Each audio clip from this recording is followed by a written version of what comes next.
مهاجر در وگان سرد برآمد پیشوای ملت بلای من صلح آورد. اینا میگن صلح. دیدن که استفاده میبره از صلح. دیدن کیها کیف و صفا میکنن. یک ماشینی که داره قیمت از تمام دارایی خودت، پدرت، بابا کلانت، بیبی کلانت 7 پشت قیمتتر گرانتر است. ولی درد از این میکنه که این مردم تقدیر نصیب میگین اما برای یا تقدیر نصیب نیست. چند تای دیگه مثال بیارم. چند تای دیگه نگاه کنید. تمام نمیشن یو.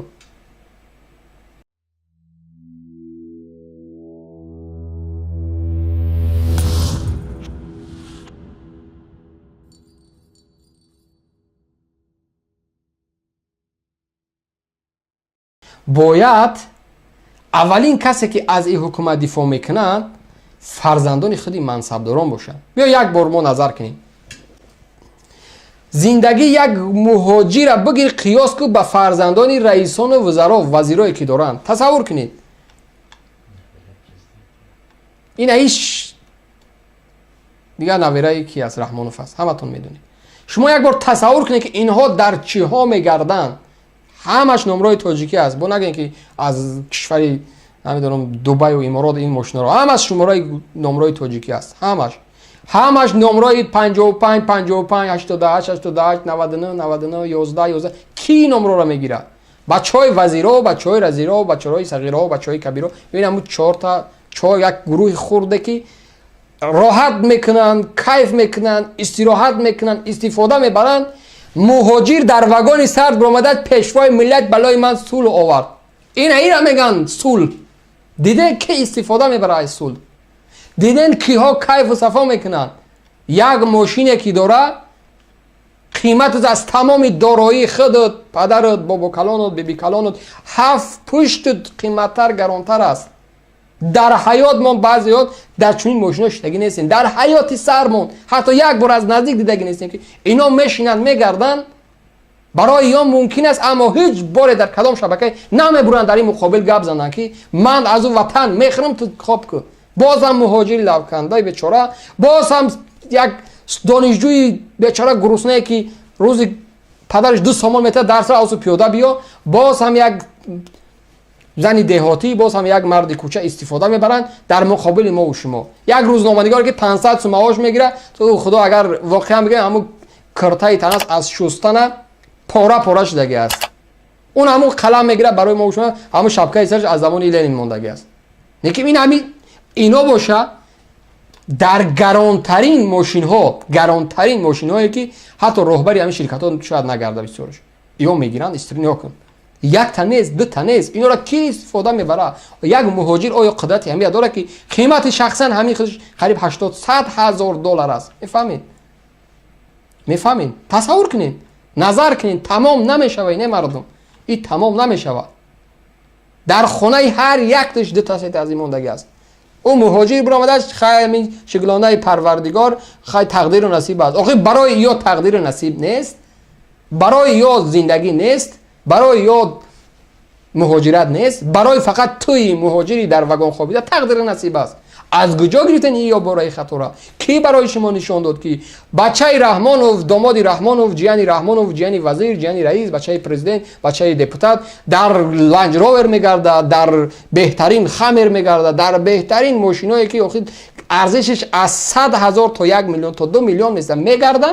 او تقدیر نصیب در وگان سرد خواب بعد پدر او چیز نمیشه مردم. انایی از دعوای ما که همه در نزد قانون و سود برابر باشه. انایی را میگن جنگ سرد که طرف در گرانترین ماشین ها میگرده، یک گروه دیگر را فریب کردگن با تلویزورهاشون، با اخبارهاشون، با موسیقیهاشون، با داملوهاشون، با حضرتاشون، با شاعراشون، با نویسنده ها و ژورنالیستاشون در گوش یا اشولا میخونن. اونا یک امر در بدر مهاجر این طبقه در یک سال 5 بار از کشور آلمان بهترین ماشین چیکار میکنن؟ زکات میکنن. بهترین ماشین خارجی را فرمایش میتن که براشون بیارن. اما ما و شما تقدیر و نصیب پشت در اجنبی хонаи кадом Ивану Андрею Петров, кадом магазини Каруселу, Пятерочка, намедонам Лентау, Хавру бало. Чикор мекунем? Пол мешуем. Ман будонам ки раис ҳастем, ман будонам ки менеҷер ҳастем, ман будонам ки бухгалтер, муҳосиб ҳастем, кассир ҳастем. Хоб хайр аст мегӯм. Аммо пастарин корҳоро мекунем. Шаб мерем барномаи ҳақ ва ботил, шугулонаи худо. Тақдири насиб. Ин тақдири насиб нест. Тақдири насиб ҷои худша дорад. Вале дард аз ин мекуна ки э мардум тақдири насиб мегӯен, аммо барои ё тақдири насиб нест. Чанд таи дига мисол биёрам.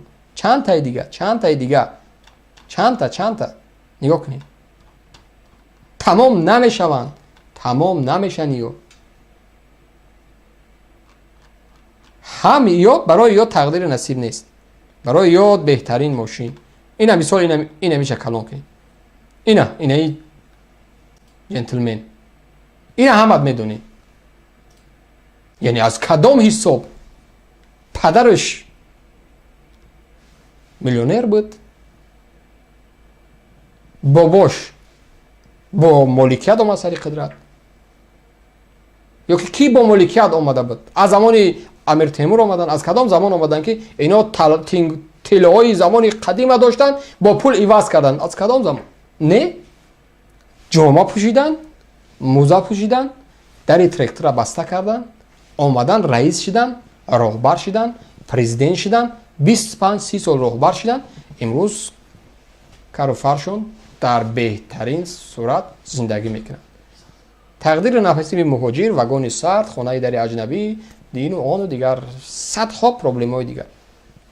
И аст аслан ҳадафи мо, орзу, ормонҳои мо, ки бояд ҷомеа иваз шавад.